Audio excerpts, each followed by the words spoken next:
After the FIA's validation on the 10 teams' spending last year, Red Bull was confirmed to have committed a minor breach. With everyone discussing on what harsh penalties should be imposed on Red Bull, the FIA is offering an agreement to Red Bull to accept their mistake and tackle a less severe punishment. Let us know in the comments section below if the decision taken by the FIA is the right one to provide Red Bull with an agreement to come out of the cost cap breach with a small, less affecting penalty. And I recommend you to stick till the end of this episode to find out what the Formula 1 teams and drivers think of this decision taken by the governing body. Red Bull, as confirmed by the FIA, have committed a minor cost cap breach in the 2021 season. The 2021 season was already surrounding a lot of controversy, with the last lap race instructed by former race director Michael Massi. This cost cap breach is just adding more weight on matters, making things worse for all in F1. Red Bull, according to the FIA's statement, have breached the cost cap by an amount of less than $7.25 million. And certain reports have revealed Red Bull has actually spent nearly $2 million over the cap last year. Therefore, this breach is classified as a minor breach by the sport's governing body. I am not so sure why that's called a minor breach, because if a team actually spends that much money, it's a lot of lap time on the table that a team would have unlocked. Yet, the FIA insists on the word minor for this breach. And it seems that the FIA is offering an agreement to Red Bull, which has pulled the attention of all teams, not on a very good manner. The FIA has offered an agreement, the accepted breach agreement, to Red Bull to accept that they have indeed breached the budget cap, and by doing so will allow them in taking up a less severe punishment when compared with what the adjudication panel would offer them on a process trial. If Red Bull does accept the before-mentioned agreement, it allows financial penalties and some minor sporting penalties, but crucially not a points deduction or a reduction in the team's future cost cap, more damaging punishments that have been called for by F1 drivers and teams. This decision by the FIA has sparked lots of noise in the F1 paddock, with most drivers and teams seemingly not happy with this agreement between the governing body and Red Bull taking place. Lewis Hamilton, among most drivers of Formula 1, is not very happy with the agreement the FIA is handing over to Red Bull. Lewis Hamilton told media ahead of the United States Grand Prix that this agreement and the penalties following it will be only a slap on the wrist to Red Bull. He told media, "I do think the sport needs to do something about it.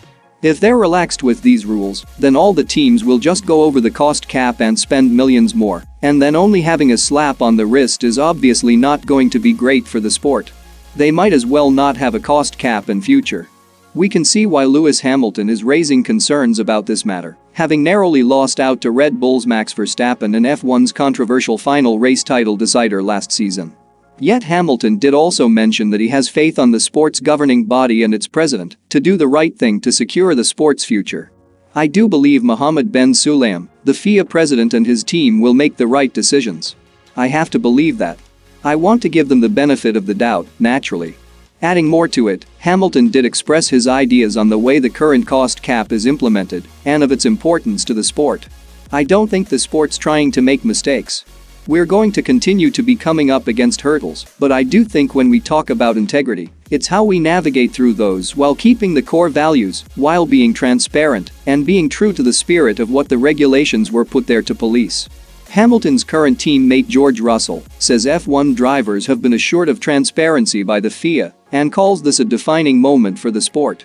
He believes whatever punishment is handed down has to take performance away from Red Bull's car, otherwise it will simply accept any financial penalty as a price worth paying. A fine which has got nothing to do with their overall development or performance definitely would not be suitable. Even if the fine was $100 million, they would probably take that and be happy with that punishment, whereas if you're talking reducing their cost cap or the amount of time they can go into the wind tunnel, that is truly damaging. We live in such a technical world where every small detail, if you go beyond the limit, you're punished, whether it's coming in with 100 grams too little fuel or your rear wing in Brazil 2021 qualifying with Lewis 2mm too wide, you're disqualified and punished accordingly. With his comments, Russell still believes in on imposing a severe punishment to Red Bull to level the playing field and bring down the advantage Red Bull gained by spending extra. His idea was backed by Hamilton's former teammate, Valtteri Bottas. Valtteri Bottas argued for a penalty that really hurts, echoing suggestions from Ferrari's Carlos Sainz that the FIA needs to set a precedent that discourages all teams from having an appetite to overspend. Rules are the rules, and if you don't follow them, there should be a penalty that really hurts, because you don't want anyone to have the appetite to maximize something for 1 year and risking with the budget cap, Bottas said. I personally hope that it's going to be a strict and harsh penalty because that shouldn't happen.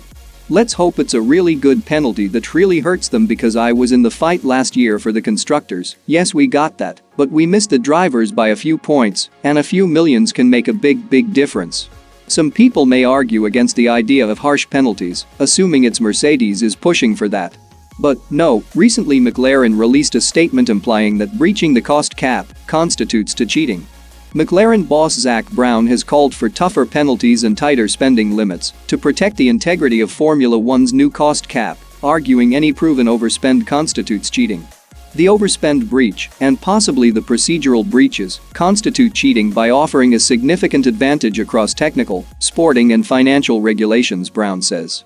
The FIA has run an extremely thorough, collaborative and open process.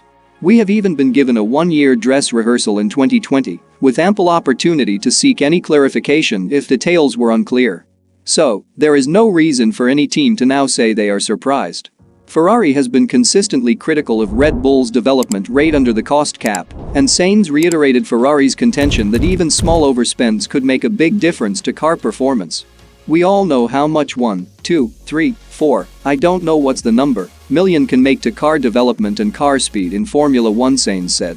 That's why years ago the top 3 teams were spending $350 million, and now we're spending $150 million to get these things under control. It needs to be fair play for everyone, and if there's a cost cap, it's there to be followed. I just hope the FIA takes the right decisions to make sure everyone follows it. While everyone is expressing their concerns on the issue, Red Bull still believes that it's under the cost cap and has not breached it under their understanding. Red Bull drivers Sergio Perez and Max Verstappen believe their team is in line with Formula One's first cost cap, and Perez says rivals are trying to destabilize them because they are winning. Speaking to media for the first time since the FIA confirmed it thinks Red Bull breached the cost cap, Perez and Verstappen both reiterated the team's belief it has done nothing wrong. We believe we are in line with the cost cap, said Perez. We believe everything will come up in the right situation. Verstappen, who narrowly beat Lewis Hamilton to last year's Drivers' Championship, said of the FIA's revelation that Red Bull knew it was coming, but from our side we really believe that we are right. It's something between the team and the FIA, he added. From our side, we have a strong belief that we were in it within the cost cap, so that's why of course we are discussing with them about it to show what we think is right. The cost cap seems to be a never-ending saga, with Red Bull not accepting the breach they have made, whilst the governing body sure of the breach Red Bull has committed in the 2021 season. If Red Bull is really not over the cap, they should not accept the agreement thrown by the FIA, but if they do agree and choose the agreement, then the rival teams for sure will move to the International Court of Appeal to put some real pressure on Red Bull. This is creating much more controversy than we have anticipated, and I would like to hear your thoughts about this on our comments section below. Want to know what aero upgrades Mercedes are planning to bring to its W13 at the United States Grand Prix? Then click on the video box shown on your screen now. And as always, thank you for watching this video, subscribe to the channel, hit that thumbs up button if you enjoyed today's episode, and I will catch you guys on the next episode.